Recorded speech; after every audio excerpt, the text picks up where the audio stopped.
Hey everyone, welcome back to the channel, and today I have the overview for episode 1 of Marvel's Moon Knight. Now, I just want to start this off by saying, wow, that was amazing.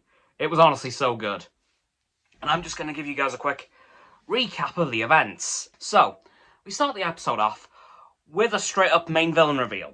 Although that isn't really revealed until a few minutes later on in the episode, about 10-15 minutes in, I want to say. Roughly.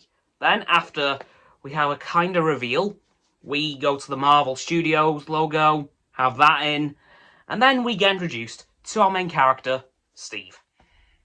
Who, in this universe, it would appear, is not a Wall Street investor, but a gift shop employee in a London museum.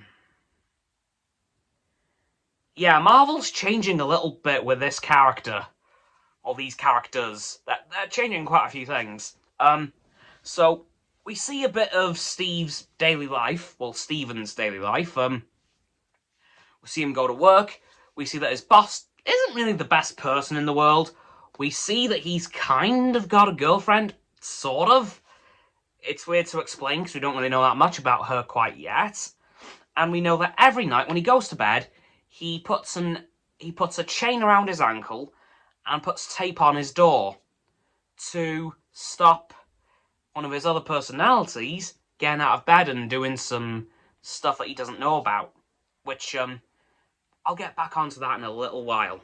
So we see that, and we see him get up out of bed.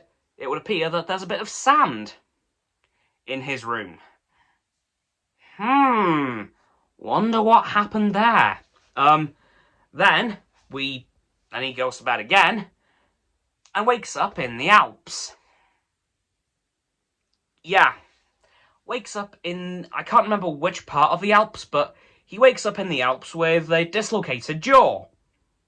And he doesn't quite know why. He then walks through the Alps a little bit after getting shot. Well, attempted to be shot, which was fun for him, just waking up. And then we find who the main villain actually is. He is a worshipper of one of the other Egyptian gods, which the London museum that he works at focuses a lot on the ancient Egyptian gods, so he knows, Stephen knows a few things about them. And he knows that the main villain, is worshipping one of them. I can't remember which one. I think he said the name was Anu. I'm not too sure on my ancient Egyptian mythology. If anyone's able to help me out a bit here, please do in the comments, because I'm trying to get as much about the show right as I can. And at the moment, I just don't know that much. Anyway, after that, we see that the main villain is actually doing what the ancient Egyptian afterlife was supposedly did, weighing out all the good and bad things people did throughout their lives. One person was fine. They would have passed in the afterlife, I guess. This other woman was killed. Yeah, I should also say the show is incredibly dark. And then, throughout the rest of the episode, we see Stephen get in some very awkward situations. Namely where he's about to be killed, then he blacks out, then all the people who were going to kill him end up dead themselves. And that happens, I think, 3 or 4 times, all within the space of about 10 minutes, because 1 minute he's in the middle of a street, he's about to be killed, and then all of a sudden, blacks out, all the guys who are going to kill him are dead. Then again, it happens in the middle of a car chase a couple of times. He's about to be rear-ended, he ends up killing them, because, again, he blacks out, and then he blacks out a couple more times, and then gets back to London safe and sound. Kinda. Because then, towards the end of the episode, our main villain shows up yet again. The reason I'm saying main villain is because I don't know his name yet. I'm going to try and learn that for next week's episode, because I don't think it was mentioned, or if it was mentioned very briefly. So I'm going to have a bit of a read-up, I'm not going to lie, because I'm a bit rusty on this, really. So, our main villain shows up at the London Museum. And unfortunately, his Stephen's kind of girlfriend has ended up ditching him because it would appear that he blacked out for 2 days and missed their date that they organised. Whoops! Just wanted to backtrack to that a little bit. But moving on from that as well, We also had a bit of an existential crisis moment from Stephen, because he found a phone in his London flat wall. And it turns out that the person who had the number to this phone knows Mark, who is, of course, one of the alters of Stephen. One of his alters. And this one, actually sticking to the comic book origins, is a mercenary. And Stephen does not know what is going on. He doesn't know who this Mark is. But, yeah. And then we kind of piece a few more things together, but at the very end of the episode, we see Stephen get tracked down by our main villain, and the god he worships appears to be real. Thankfully for Stephen, another god's real, Khonshu, who, as I'm sure we know from the comics, is the reason that Moon Knight has his powers.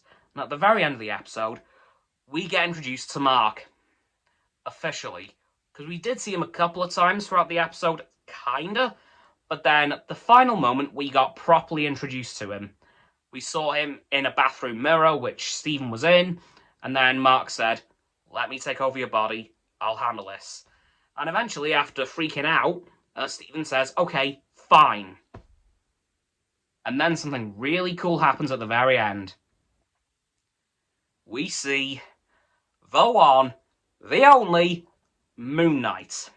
So it would appear at first glance that Marvel is trying to merge together the identities of Mark and Mark and Moon Knight, so they're not separate identities. Like it's like Moon Knight is a secret identity of Mark, whereas in the comics, Moon Knight and Mark, different characters. So I think they're trying to change a couple of things about the character, which I'm not too sure how I feel about that. I'll need to obviously watch a bit more of the show and read up a bit more on Moon Knight's backstory to truly grasp how much of a change this is.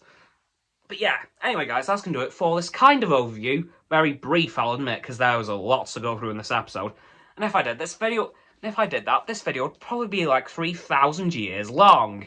So, don't forget to like this video, subscribe to mine, Roxanne's and Frost's channels. Their links are in the description. My sub button is down there. Yeah, that big red one, unless you've already subbed. Then it's great. Thank you for that, by the way. And once you've done that, don't forget to click all three of the icons to get all three of our notifications. Comment as well, because why not? And let me know what you thought of this first episode of Marvel Studios' Moon Knight. Once you've done that too, don't forget to follow me on my social medias. They'll be in the link tree in the description. And don't forget as well to check out Roxanne's website and Frost's Instagram. The links are also in the description below my link tree. And lastly, please don't forget to share this video with all of your friends so they can join the infinite loop of liking, subscribing, commenting, following, and sharing, and around and around and around that loop. And I'll see you guys tomorrow with another video. Goodbye!